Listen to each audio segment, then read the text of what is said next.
Welcome to the Stories That Sparkle. I'm Hella Rader, and today's episode is a real treat for me, y'all. I recorded this conversation with Sue in Des Moines, Iowa during the Discoball Tour. We had so much fun together traipsing around Des Moines.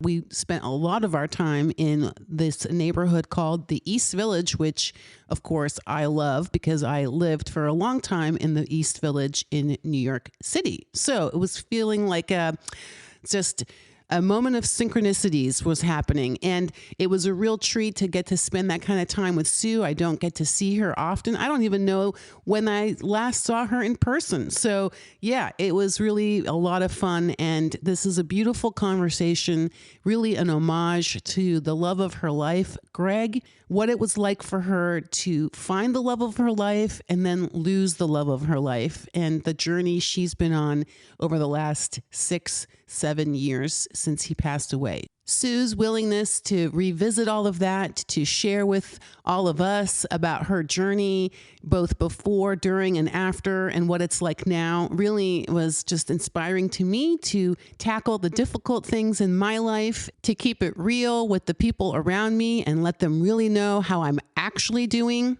and to just keep moving because eventually I will get to the other side. Before we get into Sue's story, I just have one small thing for you to consider, which is becoming a paid or free subscriber to my Substack, hellarader.substack.com. Signing up there, following along, reading along. It's also where you can get new releases of the podcast and other things I'm up to. Would go a huge, long way for me to keep recording more women's stories and getting them out here into the world and getting those voices amplified. So please consider doing that. I would greatly, greatly, greatly appreciate it. Thank you so much. And now I invite you to get comfortable, sit back, and listen in. I'm Hella Rader. With a good sense of humor, an open heart, and an open mind, I love to explore the very human complexities in others and in myself. That's why I created a space for women you have never heard of and could easily pass on the street to share in their own voices the intricacies of starting over in life, building community, inhabiting their bodies, and more. Welcome to our Discoball, the stories that sparkle. What did I? So you had to forget something. I had to forget something. Although the mic is more obvious. Yeah, I was like, why isn't the mic working? Oh, maybe I should turn it on. It's like IT 101. When something doesn't work, is it on? Did you hit record? Oh my God. Well, hey y'all, here we are, Sue and I. We've been hijinksing it up since yesterday at like 2 p.m. Not 2 a.m., 2 p.m. We've been all over Des Moines. We walked like over, my thing said 10,000 steps plus. Well, and technically, really, we were only pretty much all over like a certain part of Des Moines. Yeah, we were in a very small section, really, in the East Village, essentially. Yeah. And then we ventured out a little bit when we went to the Papa John Sculptural Park and then Stom for chocolates. Yeah, Stom, which I kept saying was Stam. The lady was like, this is Stom, not That's Stam. very Midwestern of you to say Stam. Stam. Really? Stam. Yeah. Oh, Stam. So I'm a Midwesterner. Yeah. You're ready to go to Chicago now. Oh, God. Yeah. Well, that's where I'm going next. Yeah. Except I'm not going into the city. I'm going to the burbs. There's, nothing wrong with the burbs. No. So, well, Sue, you've been my tour guide here through Des Moines. You used to live in Des Moines. I did. Wow. Yes. When was that? Oh gosh, it was I've lived in Des Moines a couple times. Most recently, it was in the what am I thinking here? It was like 2000. It wasn't too long. It was like 2005 until 2008. It was like 3 years before I decided to move back to the Iowa City area. Right, but you're not from Iowa. No, I'm from the Chicagoland. You're from Chicagoland. Yeah, that's where you grew up. I did. And then you moved to Iowa. Why did you move to Iowa? Because I decided to go to the University of Iowa. Oh, and then you liked it here and you stayed. I did. Aww, Yeah. That's really cool. Like when I first came here, it was so funny. I was telling friends because I grew up in a very densely populated urban area. And so when I came here, my biggest fascination was, wow, you drive out of a town and there's country, and then you drive into another town. It isn't like, oh, now you know you're in a new city because the sign says welcome to. Oh, because there's actually countryside in between. Yeah. Yeah, that's what I love about where I live. I live in a small town in the Shenandoah Valley, so it also like you like, oh yeah, I'm outside of town because there's nothing. It's country, and then you might get to another town, Right. and then there's some stuff. Yeah. So you go out of town, you see corn and or soybeans. Yeah, and this then is you very go into Nebraska. I have to say, so I was, at the tail end of Colorado was very Nebraska, and then there was Nebraska. I drove almost the entire state. No, I drove across the entire state. The only way I would have driven more of Nebraska is if I had gone up to Cheyenne and then turned east. Although I will say the Iowa version of the cornfields was hillier. Yeah. There was more. What is that about?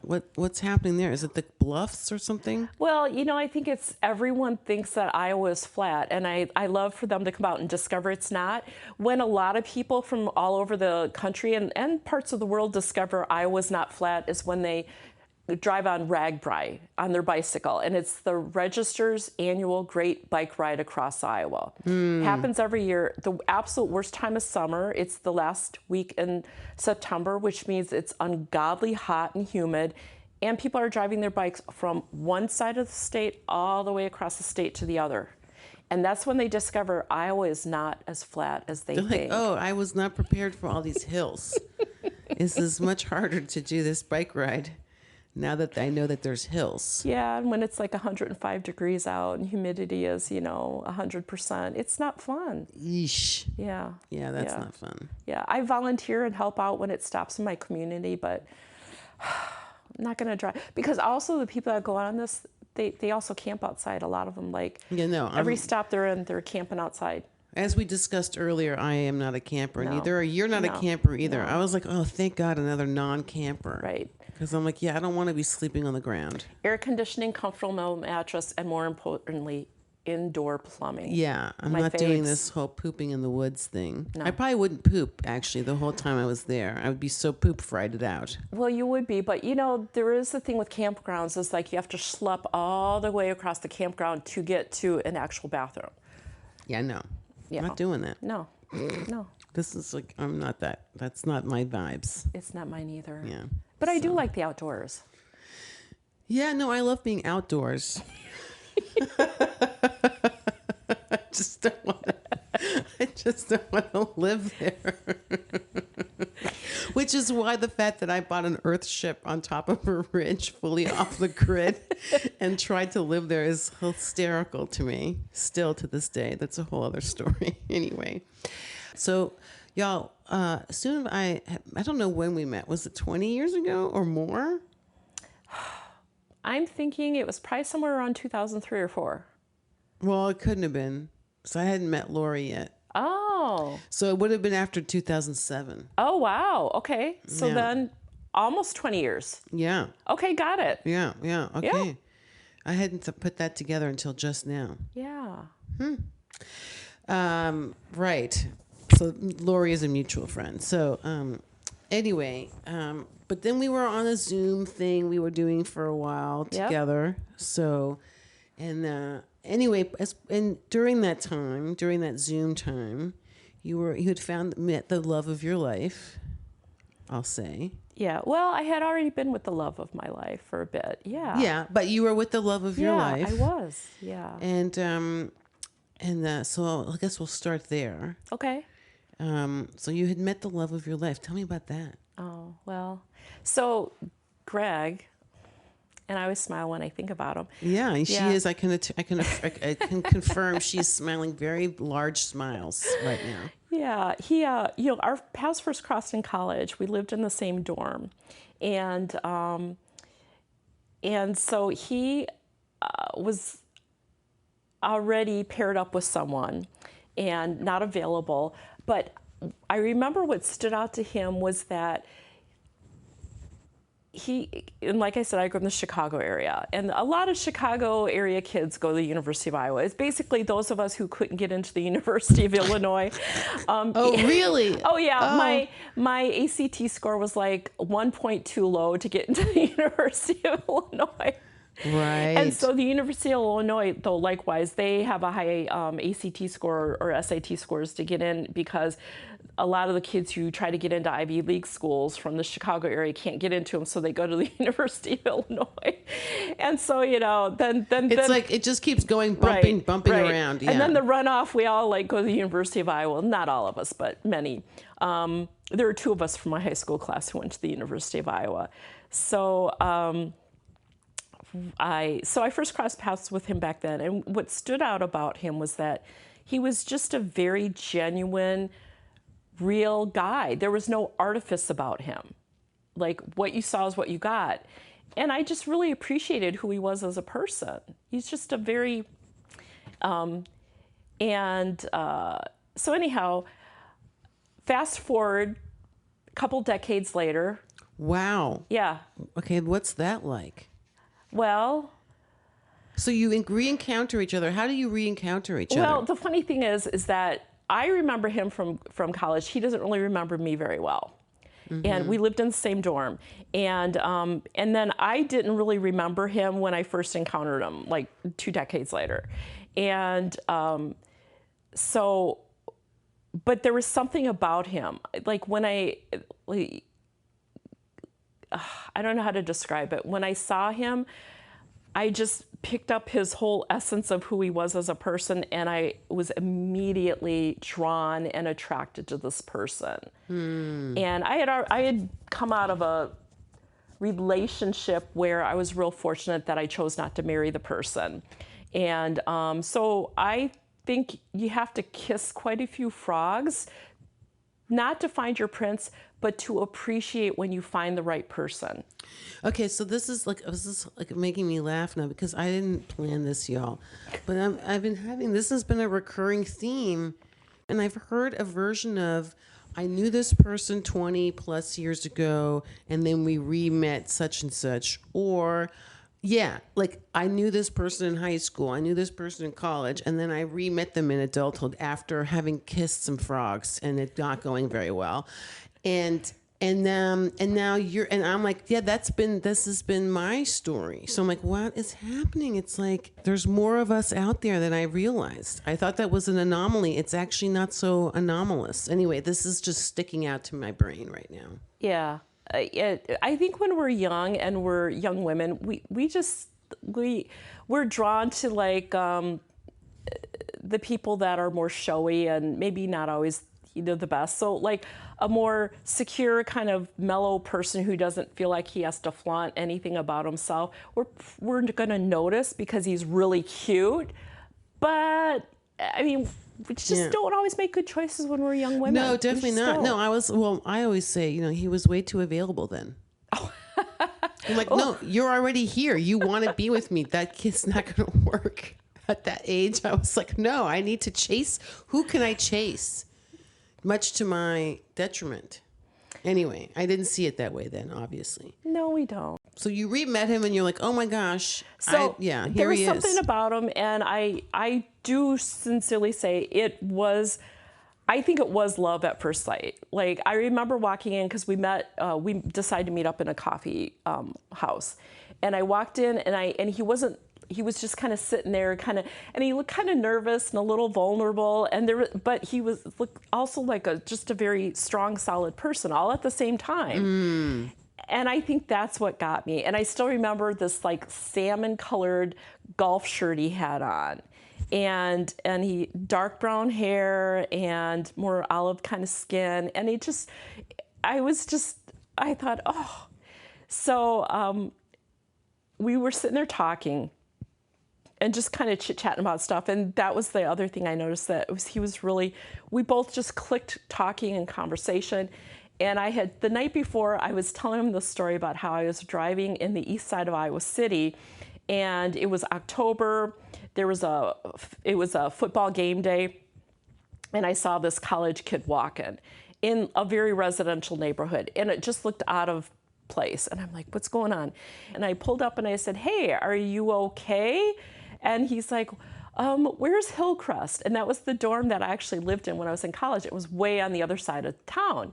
And I looked at him and I'm like, you are heading in the wrong direction. You're heading east. You are not going to find Hillcrest. And I said, okay, so I'm going to take you back to Hillcrest. So I drove him all the way back to the dorm. So I'm telling Greg the story, and he's like, you lived in Hillcrest? And I'm like, yeah. He's like, I lived in Hillcrest. So we were talking about that. So wait, at this point you hadn't made the connection? No, not at all. So wait, how did you didn't, so when you met him, you didn't know that was him? No, I did not. So he didn't know it was you either? No.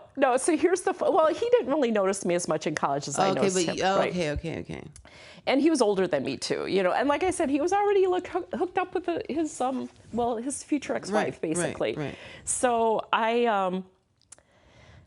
we had been dating for I think 3 months, and so he's like, wait, you lived in Hillcrest? I lived in I Hillcrest, lived in and now Hillcrest. you're all like Hillcrest. Yeah. What the hell? And we lived in Hillcrest about the same time, and that's when we're putting 2 and 2 together, right? And I'm like, oh my gosh.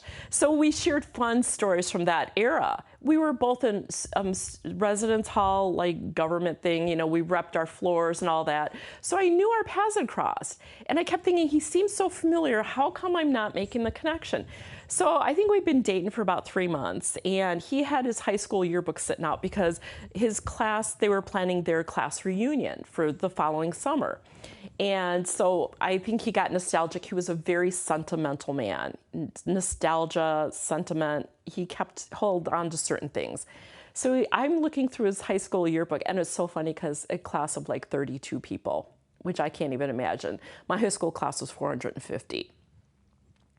So we came from very different worlds. And he was from Iowa, of course. And so I'm looking through there and I come across this picture, and right away I'm like, oh, I said, oh my God, I know who you were. And I said, did you work in food service? But you weren't out on the line. He's like, no, I was in the kitchen. I washed dishes. And I'm like, oh. So I started putting 2 and 2 together. I said, I remember you. And I was crushing on you. Yeah, and I told him that. I said, I at one point I did have a picture of him because being like a young woman, I ran around the dorm one day and I was taking pictures of all the really cute guys. And you had like a wall of love or something in your room? No, I just had like all these pictures. It was funny. Oh my God. Well, this was also when you had to like get them developed. Yeah, you had to get them developed. Yeah, these were not like pictures on your phone. Yeah, and I didn't have those pictures anymore because when I had moved back to Iowa City from Des Moines, the house I was living in, we had a really bad flood in 2008. And the sump pump thing kind of broke loose and flooded the whole basement where I had my boxes of pictures and stuff. Oh. I lost a lot of things, a lot of things. Yeah. So I didn't have the picture to show, but I think that's how I kind of remembered them, right? Right. Yeah, that's how we realized, and I don't know, like I just loved him dearly. He was, I think we, on the surface, I've come from a big city, urban area. He's small town country boy. I worked corporate America. He did not, all those things. But we clicked, and we clicked really well. And he truly love of my life. Wonderful. Just absolute love of my life. Yeah. That's beautiful. Yeah. So, do you want to talk about what happened? Yeah, okay. Okay. Yeah, I can't go into great detail because it really is, 6 years later, it's still painful to talk about. Yeah, no, I get that. Yeah, but I've talked to a lot of different women about all kinds of losses. Yeah. Including children. Yeah. Which is the worst. The worst. And I've had a couple of those. I didn't even realize within the people I know alone how many women have lost a child at different ages, like children of different ages. So it like runs a very large span. And I'm like, God, I can't even imagine that. Never having had children, it doesn't matter. I can only imagine how horrible that is. It's just not in the normal, Right. natural sequence of events. However, I've talked to people who've lost a parent and all of that. That's familiar to me. But I have not yet spoken with someone who's lost their partner, their husband, their spouse, the love of their life. The love of their life. Yeah. Yeah, he had been sick for a bit, and we were trying to get to the bottom of it, and he had okay. So this is a lesson, everyone listening. He had sleep apnea that he kind of, like a lot of men, didn't want to deal with it, didn't want to think about it, and and how you rerun things in your mind, right? And I keep thinking, gosh, if he had like gotten on top of that when he was aware of it and had the sleep apnea machine or whatever, the CPAP machine and all that, the outcome would have been different. And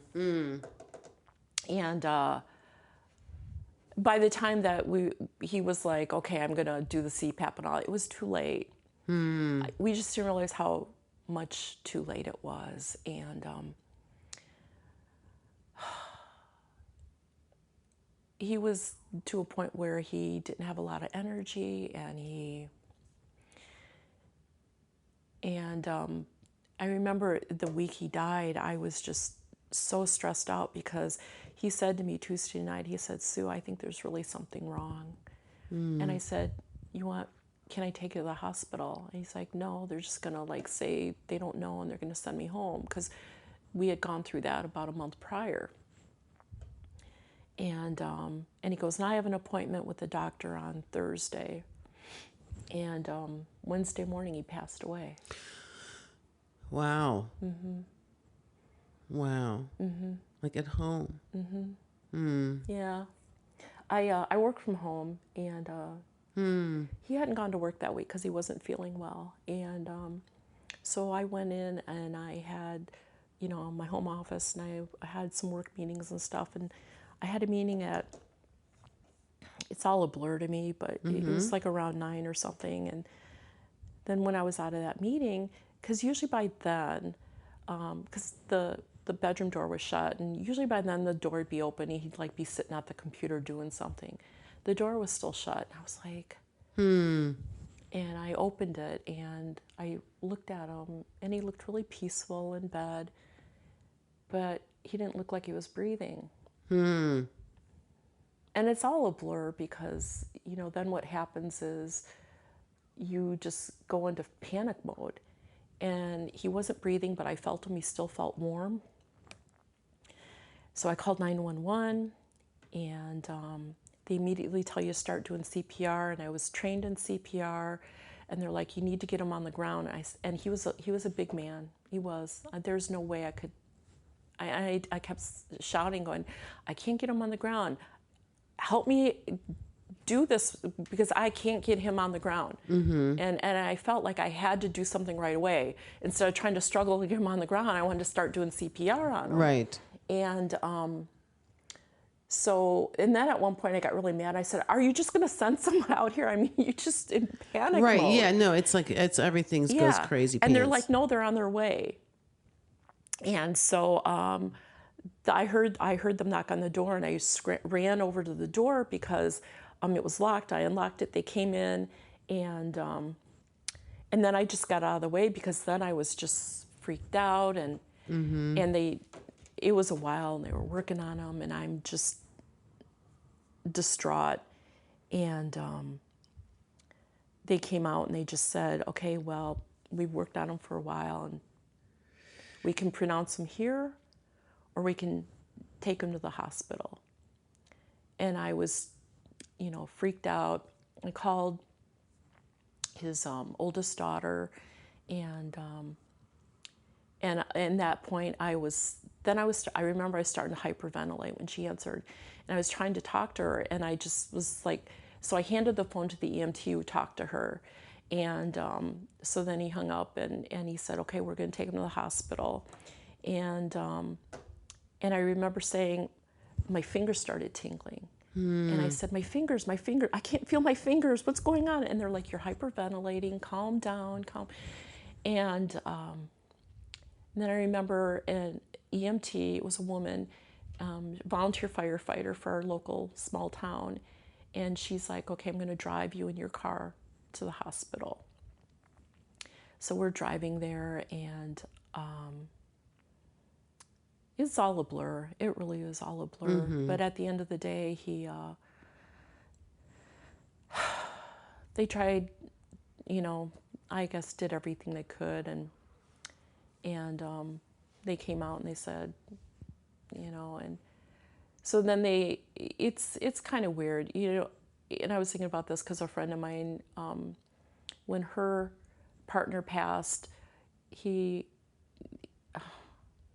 they kept him alive on some, whatever, for a while his relatives could come. And then when he passed, she got to spend a lot of time with them, and she got some blanket and all this stuff. When you lose someone in there in the ER, Yeah. And I remember them giving me some time with him, and in the room, and I just sat there and I held his hand, and he was, starting to turn blue, and I didn't want to let him go. You hear about these women who climb on the pyres when they're husbands, and I never understood that until, Greg. Right. And the most painful thing I remember is the woman in the ER room, and she kind of stood off to a distance, was a social worker, and she finally comes up to, she goes, "We need the room." And I felt like saying, Fuck off. right. I wanted to say that. And what do you do? Right? Because I'm thinking someone else might need this room whose life can be saved. Right. Right? So and like I said, I'm really jealous of my friend whose husband died in an actual hospital room where she could just take her time and be with them, right? Yeah. And I got shuttled out. Yeah. And it sucks. Yeah. Yeah. So yeah, that was my experience, which I actually didn't plan on sharing all of that. So I don't know, hopefully it was a little cathartic for me. It's still painful to go there. No, I know. And I appreciate you doing that, because, this is, I think there's someone out there who probably needed to hear that. That's why that came out. That's been my experience. Yeah, that could be. My experience so far has been, it's interesting you say that, because my experience has been probably more often, not so much that someone out there needed to hear that, but the person needed to say it or needed to tell it out loud without them realizing they needed to do that for themselves. It takes them by surprise. So I'm not surprised that it's taking you by surprise. Yeah. And I appreciate you doing it. Yeah. Or being that kind of in the flow. Yeah, I'm in the flow. You're in the flow. We've been flowing all weekend. Well, we're sisters, right? Yeah, that's right. That's right. I think probably anyone else I may not have been in the flow with, but so that started that, and like I said, I live in a small town. Greg worked for a company that was in the small town, and by the time I got home, pretty much everyone knew. Right. It was unreal. And so there's all sorts of interesting things that happen. Is I was mad.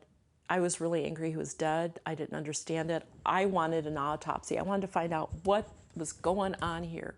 What did the doctors miss? He'd been seeing a doctor for months. I was just beside myself. And so they said, well, they take him to the coroner. But then if I wanted an autopsy, and it was a University of Iowa Hospitals and Clinics, and they said basically, they could do it for, quote, free and stuff, and it would be med students getting training. And I thought, well, Greg would like that, because he wanted to donate his organs. So I thought, okay, yeah, let's do that. And so it's just kind of weird, because I remember I was at home and the coroner called me to say, yeah, he died of natural causes. And I'm like, well, duh. and it didn't But occur. what natural causes are we talking about? Right. And that's what I said to him. Yeah, but what? And he said, well, like basically his job was to determine cause of death. It didn't occur to me that there are unnatural causes that people die that require police work. Right. And I remember just being like, because I said, well, you're the coroner. And he said, well, I saw hardening of the arteries. And he was kind of telling me things he had seen. And I said, okay. And he said, but you'll find out more with the autopsy. And like I said, I still wasn't in this mode of realizing what his job was. Right. You're the autopsy person. Right. Oh, You're the right. coroner. He's just determining whether there was foul play. Right. Right.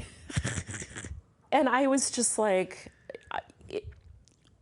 you don't think of that kind of stuff. No, you're in a blur and grief like that. Forget about it. And so then, I called my best friends up and talked to them and cried. And I remember I drove over to one of my friends' houses. She's like, you want to come over? And I just sat and cried. And then I drove home and I realized I was in a blur the whole way home. Mm-hmm. And that's when I thought, oh, I shouldn't be driving. And so, like, for the next week, friends drove me everywhere. Wow. If I needed to go someplace, Greg's brother came down and took me to, where we made the funeral arrangements and drove me around. So, oh God, this is so heavy. So, but yeah, it's just, you're in shock. Mm-hmm. And you just don't realize things. And like I said, I'm glad I had the wherewithal to go, wait a minute, I am so out of it, I shouldn't be driving. Mm-hmm. And I'm grateful I had friends that were like, we'll drop things and take you to places. Right. Yeah, this is a recurring theme, of one form or another, is this whole idea of community. And community showing up and doing things like that. Like, you don't need to be driving. But we will all alternate around, and one of us will get you wherever the hell you need to go. It's beautiful. Yeah, it was. I'm very blessed that I have some really good core group of friends. Yeah. And they did show up for me. And they continued to show up for me while I was grieving. And this idea of we spend all this time, like to your point earlier, kissing all these frogs, right? Or growing up essentially in our in how we have our relationships, and our picker gets fixed. My picker was broken for a long time. And start making different choices, both in my life for myself and then in who I want to spend it with. Yeah. So I was just, was really kind of hitting me, was I know that, it's like, okay, I found this guy. So what on the back end, how do you, from that stunned, I cannot drive my car. Right. Place. Right. 6 years later, when I'm driving to Des Moines and we're having hijinks. Yeah, and we're doing hijinks. Yeah. What is that? And I know there was a lot of other stuff in between that was separate from, that didn't help, health-wise. Right. But the through line through all of that even was there was something happening for you. What was the journey, the steps, or the process for you? Yeah.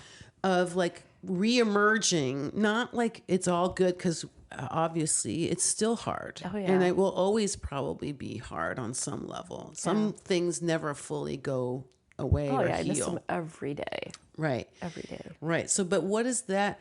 What are the steps? What were the steps for you, or what was the process like? Was it even a conscious thing, or was it just time? I don't know. I'm curious. Yeah. How do you evolve out of that to a place 6 years later we're hijinksing around Des Moines? Because I've been there for friends of mine who've lost their spouses, and I remember a friend of mine, or someone I knew through professional affiliations, who had heard about Greg. She reached out to me. She had lost her husband, And it was kind of that pay it forward thing.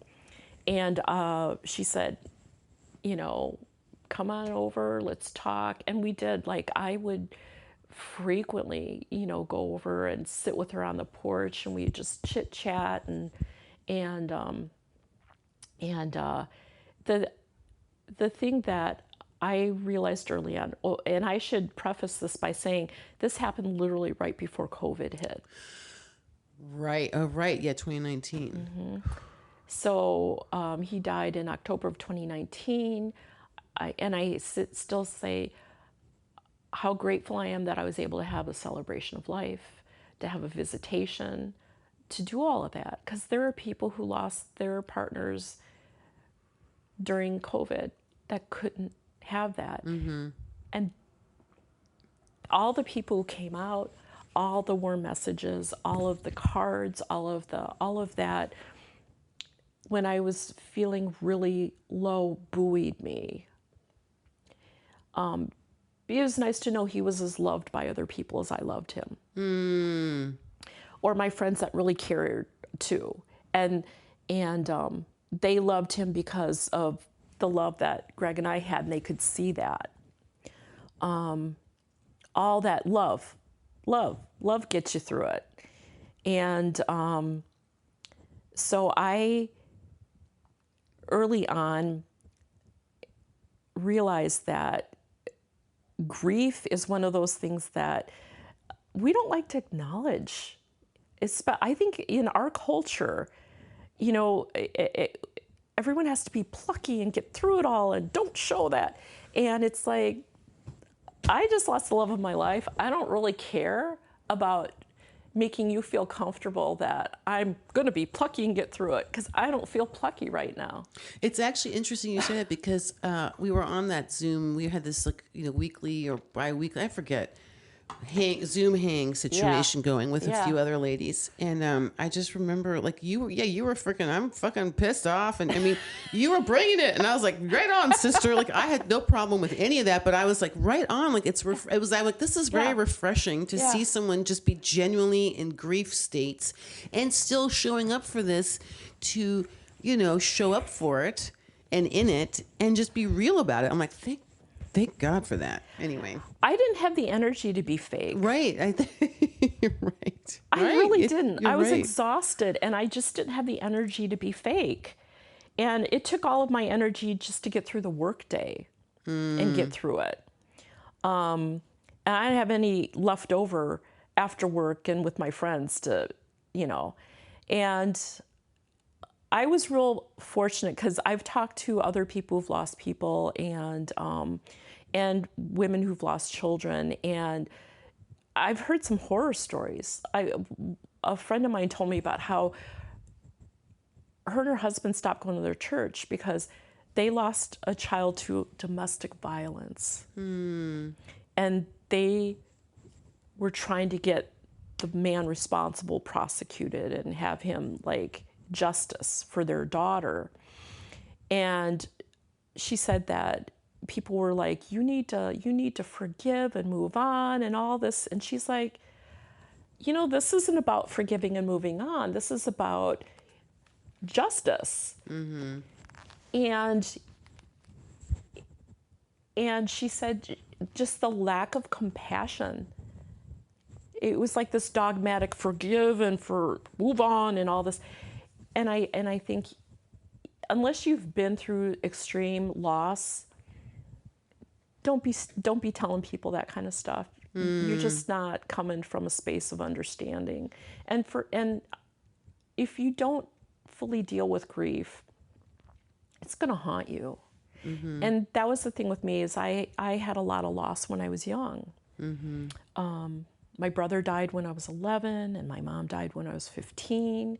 And I thought that was enough for a lifetime. And then my best friend died when I was 28. And then my dad died when I was 33. And I just, loss after loss after loss of just kind of, and I tend to be one of those, put one foot in front of the other and just keep moving on. But losing Greg, I finally realized, like, I just can't. I can't. This is too much for me.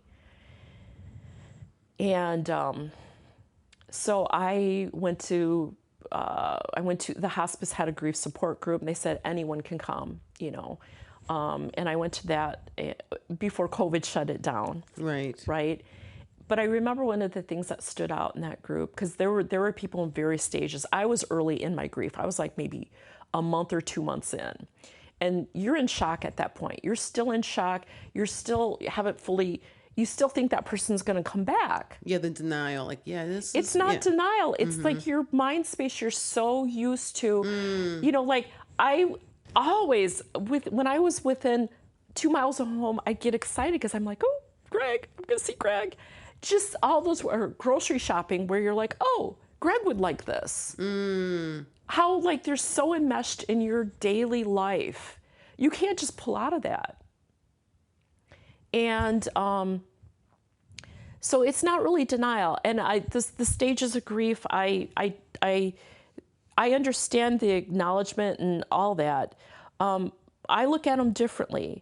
So I look at denial really isn't denial for me. It was shock. You're just not in a state of acknowledging that this person is truly gone.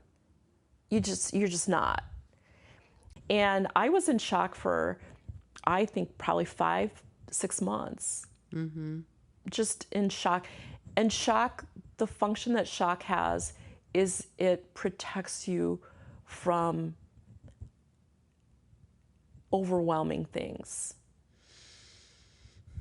So however long you're in shock, you're in shock. Like, don't try and force yourself into some kind of state because here's the timeline and this is what I should be doing. Like, if you just are living your life and doing the things, it will happen as it's supposed to happen. Because when I got out of the state of shock is when the real pain set in. And I thought I was in pain and shock. I mean, I couldn't eat. I was constantly pacing. What I realized with the pacing is that's walking is bilateral stimulation for your brain. So naturally, I was just doing the things. Yeah, movement. So, I mean, this is an interesting segue, but any kind of movement. Like, so, you know, I have spoke with a woman who survived a serious domestic violence, marital rape situation. And she's a dancer anyway, but she intuitively started dancing as a way to move through when she could get to that. Like, as part of her healing was to literally move in a dance. And we were talking about writing by hand is also movement because you're not typing, you're moving your hand, you know, there's a movement. So there's something distinctive about movement and that bilateral stimulation, whatever form it may take for different people, that they intuitively, your body will intuitively lead you to the thing that works for your system. Right. So for you, it was pacing. For her, it was dancing. For me, it's often writing by hand and dancing to like really loud music in my house or whatever. Right. So, yeah. and walking. So there's a lot of versions of, and then we all have different multiples, I'm sure, but it's like an intuitive body movement thing. Well, I find that really interesting. And this was, like I said, this was during COVID, like when COVID hit. So support groups, live support groups, gone. And no one knew what to do anymore, right? So the support group was like, we're not meeting anymore. It wasn't like, oh, let's have a Zoom meeting. You know, it was like, well, we're not meeting anymore. So then I had to start to turning other things. I'm a writer also. I got this widow's journal, and it had all these exercises and things to do. And I didn't force myself to go through it like, oh, I have to do a page a day. I was like, okay, what I'm capable of doing, I'm going to do. And I found myself having to take breaks, like breaks from the journal for a while, because it was walking you through all these like stages, and I couldn't be rushed through it, you know. And then the weather got nice, and I could go outside and walk, and I discovered the joy of walking amongst the trees in the forest. And there's a lot of healing walking amongst the trees. And I think I told you about how the forest bathing, you know, where you just go and you take in the trees and you slow down and you're mindful living and you get all that healing stuff because your cortisol levels just are awful when you're stressed. And there's a lot of things to rebalance. I remember this was, I think, May. It was Memorial Day weekend. I was sitting at home, and it was the evening, and the shades were drawn in the living room, but I could see the flashing of like an ambulance. I heard the siren, I saw the flashing of the ambulance, and it was like in my neighborhood, because it wasn't in front of my building, but it was like maybe down enough to where I could still see the flashing. And that just put me out of sorts. I was just a basket case for the whole weekend. I was numb, and I didn't understand what was going on. And so with work, you have EAP, right? And I'm real fortunate that my work is very much in tune to people when you have mental health issues going on and you need more help. And so there was an EA person who was calling me, like we were talking every week and just checking in on me.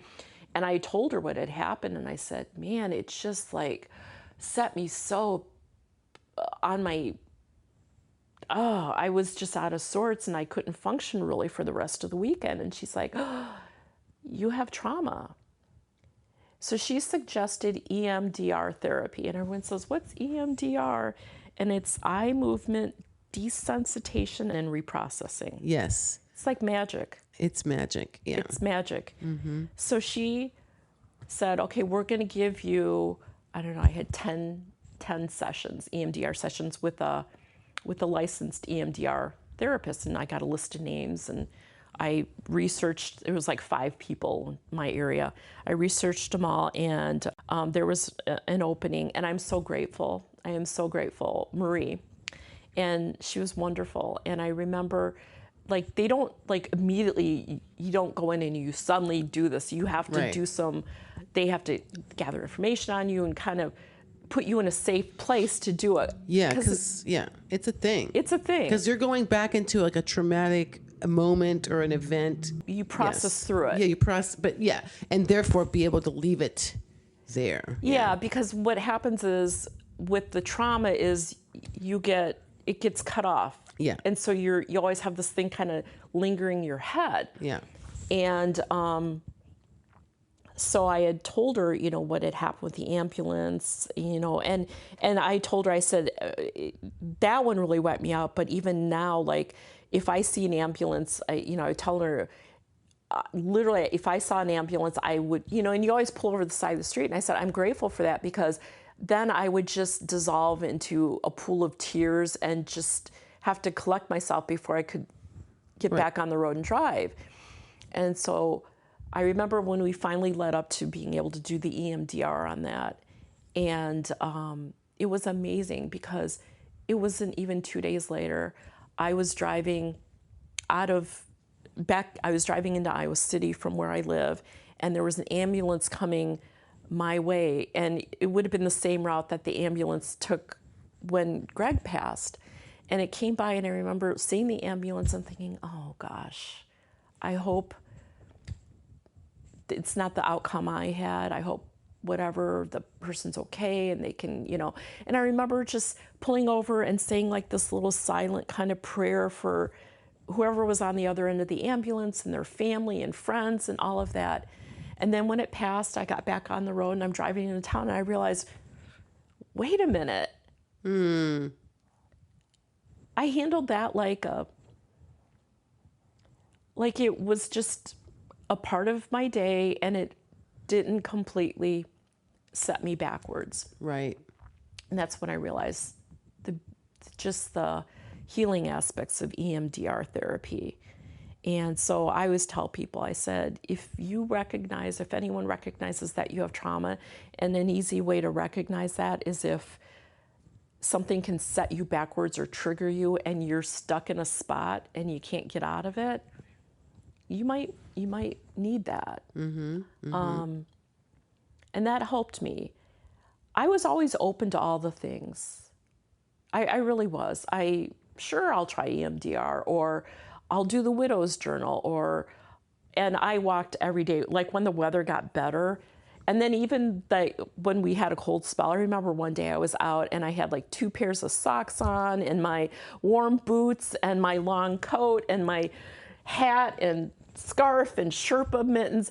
I was going to walk outside no matter what. Right. I needed it. And so I just put one foot in front of the other, and I allowed myself to go through the grief and go through the things. And do you feel that allowing yourself to go through that grief made it possible to process in a different way some of the previous losses and griefs that in some way you had powered through in a different kind of way? Or not so much? What it did is it kind of opened up a can of worms on loss and abandonment and things like that from my childhood. Right. Because, you know, there was addiction in my family, and there was, it was not the easiest childhood. Right. And so I think that's probably also where I got that you just kind of go through things. Right. You know, I think the difference was I wasn't willing to put on the smile and make it seem like there was no problem. Right. You know, you're like, nope. Well, and I think also because the loss of Greg was like, I can't put on a smile and pretend like everything's okay, because it is not. Mm-hmm. And so that was the other part with my therapist, the EMDR therapist. Then we dove deeper into some of those things. Right. So it sounds to me like your willingness to not put on a smile, or inability, either what combo pack of things, right? Like it wasn't like you had much of a choice, but you could have tried to like veneer that shit, and you just chose to go with it instead. Yeah, I mean, but I don't want to make it sound like I was like, oh, you know. No, but I mean, I'm saying like you allowed yourself to go there and be in the grief and not try and cut it off. Because I mean, as someone who has cut off grief, you know, it was hugely impactful when I just was like, I'm going to choose to not try and do that. Yeah, I got to get up and go to work and function at different times, and I can, but like, fundamentally, I'm going to allow this to weigh heavy on me and go down this rabbit hole of where does it take me? Yeah. It's that balance between, you can't wallow in it because that's not going to get you anywhere. Right. But then you can't ignore it. You have to find that, like, you got to deal with it, you know, or that's what I'm hearing. It. Life on life's terms, right? Right. Well, because what I'm hearing is acknowledging it and not putting on a veneer and dealing with it. You know, but also not like you are taking actions to move through it, but you're acknowledging what you're moving through, right? Versus pretending like it's not happening, right? Well, which is what I used to do. Like, nope, this is all fine, and it's not fine. I'll be honest with you. I think walking is what did it for me, because when I didn't feel like really acknowledging stuff, or really, I could walk. And I think that was that metaphor for me moving. Just keep moving. Yeah. And because there were times when I just wanted a break. And that's where I really started taking up mindful practice. And that's also the EAP folks, because even though they had put me over to Marie for EMDR therapy, I was still talking to someone like every couple weeks and just doing check-ins. And they started encouraging me to take some mindfulness sessions and learning more about mindfulness. And I think I told you I have the Calm app on my phone. Not like I'm endorsing the Calm app, but it makes it easy for me. I get up and I just, boom, and I get a meditation, and it tells me how to breathe. And, sometimes you just want something to walk you through it and not have to put a lot. So I did that. And then I think the other thing too is that I found some grief groups on Facebook, and some, you could feel like some where people are just stuck in that whatever. And I remember thinking, I don't want to be stuck. Greg wouldn't want me to be stuck. And that's where I started thinking, like, what's the best way that I can show the world how much I love this man and what our love was. And it was like, I can heal. And he would want me to. And so it was that. And then radical acceptance is probably a really big thing. And radical acceptance is, you get to that point where you're like, they're gone. There's nothing I can do about it. There's nothing I can cling to try and keep that. So what I'm left with are feelings and memories. And just things like where there was something, you read all the pithy, things on grief, and some of them are just, and others are so meaningful. And there was something like, tell people that who are reluctant to bring up your loved one who you lost because they're scared that it's going to cause you to feel sad and think about it. It's like, you already feel sad. You're already thinking about it. Yeah. What brought me happiness is when people would share about Greg. Like, they would tell me a story, or it still brings me happiness. Right. It's like they say there's 2 times when people die. One is when they physically leave this earth, and the second time is when their name isn't said anymore. Wow, that's a powerful statement. Yeah. And so right.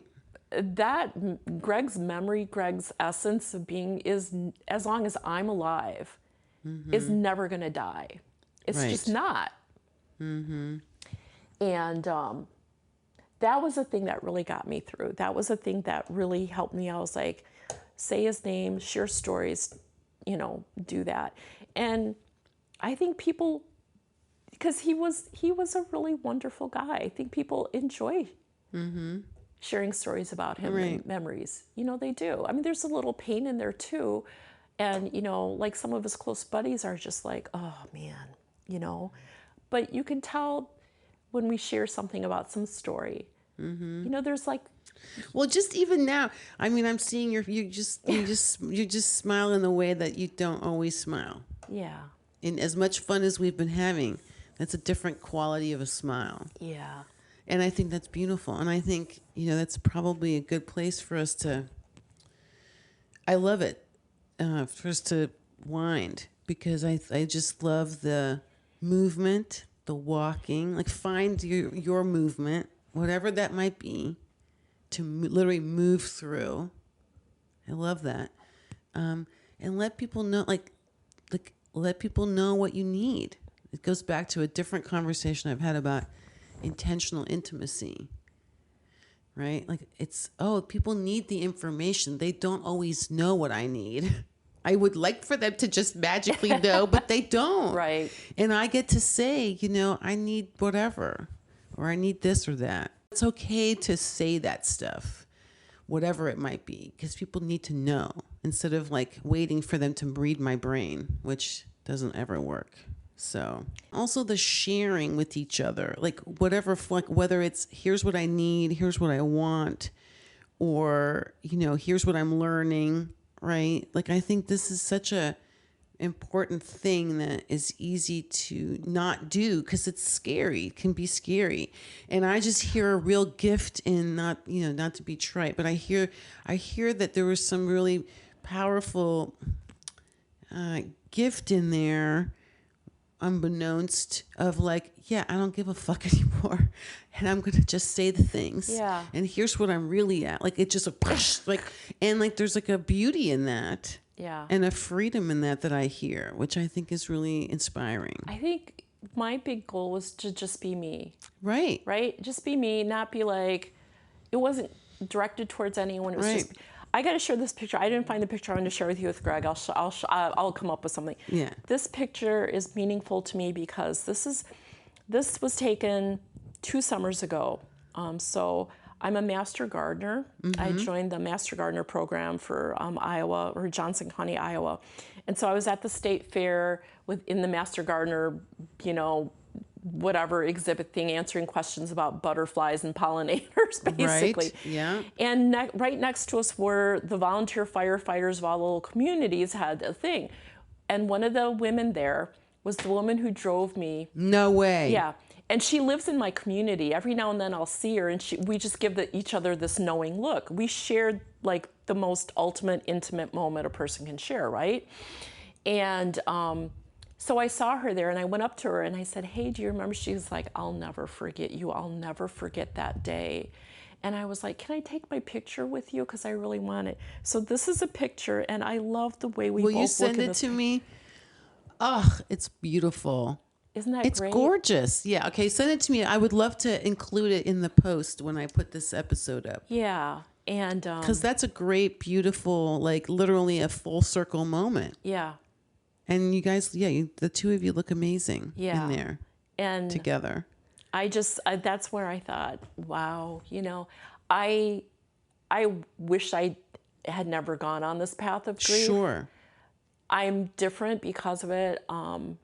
I think I'm greatly changed. I'm the same as I always have been, but I'm a much different version of that person.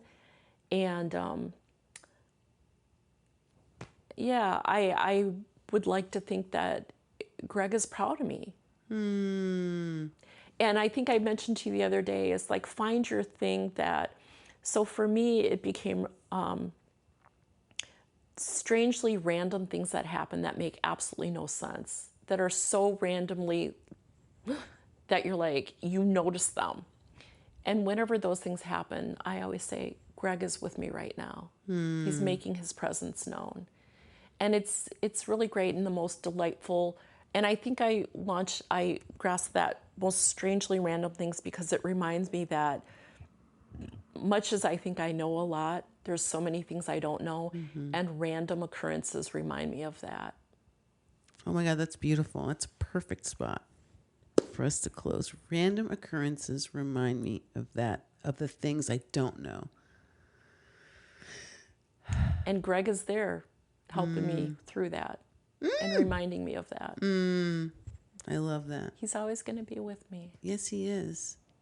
But I miss him terribly. Yeah. People say, oh, they're always with you, but that I want the physical form. Yeah, I want you here, not over there. Yeah. Well, thank you, Sue. Thank you for a whole wonderful, we've been like a 24-hour mania, like hystericals, like running around less than 24 hours, actually. Much less than 24 hours. Much less than 24 We've packed a lot in a short period of time. We've done all kinds of things. It's just been incredible. So thank you. What a wonderful whirlwind of Des Moines. I would have never expected that. So thank you for being such an amazing hostess of Des Moines and a representative for Iowa in general. Oh, it's great to see you in person. You too. After so many years. I know. Well, love you, girl. Love you too. Okay. Bye. Bye. Thank you again for listening to The Stories That Sparkle, a space I created for women to share in their own voices the intricacies of their stories. And another huge thank you to Sue, not just for sitting down with me and recording this story and sharing with me and sharing with all of us about her journey through grief and loss and just the joy she has when she talks about Greg. It was beautiful and magical, and I'm so honored to have been part of that with her. But also, thank you to Sue for her hospitality and for showing me around Des Moines, Iowa. It was a super fun time. We had so much fun and laughed really hard. It was glorious, and it was the best less than 24 hours I've spent in a really long time. So thank you, Sue. Now I have a small request. Please consider becoming a subscriber to my Substack, hellarader.substack.com. There you can get access to everything I do, my writing, this podcast, other things I'm working on, and you'll be the first to know about it from there.